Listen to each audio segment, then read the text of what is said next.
desistir do meu canal e esse vídeo é sobre canais que desistiram e seus supostos motivos.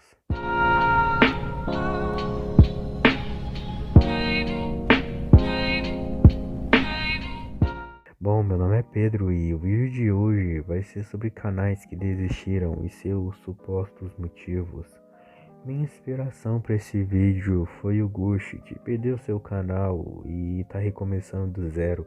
Então vou deixar o link do canal dele aqui embaixo. Então se vocês quiserem passar e dar uma força lá, mas é para se inscrever só se gostar do conteúdo mesmo, porque inscrito fantasma é uma merda. Desistir significa abrir mão voluntariamente de algo. E o que eu quero passar nesse vídeo é o que pode te levar a abrir mão de alguma coisa. Por exemplo, o que leva uma pessoa a desistir do seu canal no YouTube?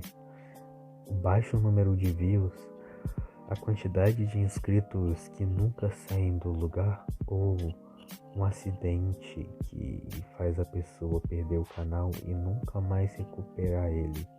O fim do canal pode se dar ao fato da pessoa enjoar de fazer isso, já que você sempre tem que cumprir com a sua frequência de vídeos e isso cansa muita gente. Casos de youtubers que não desistiram completamente dos seus canais foram Cellbits ou até mesmo Alan Zoca, já que os dois praticamente só fazem live na Twitch e nunca saem um vídeo exclusivo para o canal. No canal da Lanzoca sai muito vídeo frequentemente, mas é só cortes das lives dele. Bom, pra mim isso é uma coisa muito boa, já que na minha opinião nós devemos ser felizes naquilo que nós fazemos. Mas mesmo assim eu vejo muitas pessoas dando hate para esses youtubers, falando que eles são ingratos de ter abandonado a plataforma e tal. O que eu não entendo nessas pessoas é que elas não enxergam o outro lado. Imagina se fosse você fazendo uma coisa que você já tá cansado de produzir, que você não tá tendo mais paciência, crises de falta de criatividade. Então, imagina você no lugar deles.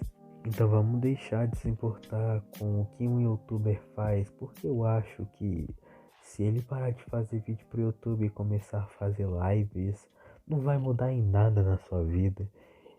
Então é isso.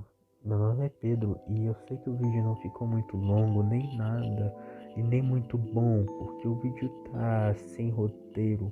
A questão não é essa, porque praticamente todos os meus vídeos são sem roteiros, mas esse assunto é meio complicado e eu não pensei em nada antes. Eu tinha que postar um vídeo, senão o YouTube come meu cu. Mas é isso. Essa semana provavelmente sai um vlog da mãozinha. Vou começar a gravar amanhã mesmo. Espero que tenham gostado. Se inscreva no canal, deixa o like, curta para ganhar um traquinas de limão. E até a próxima.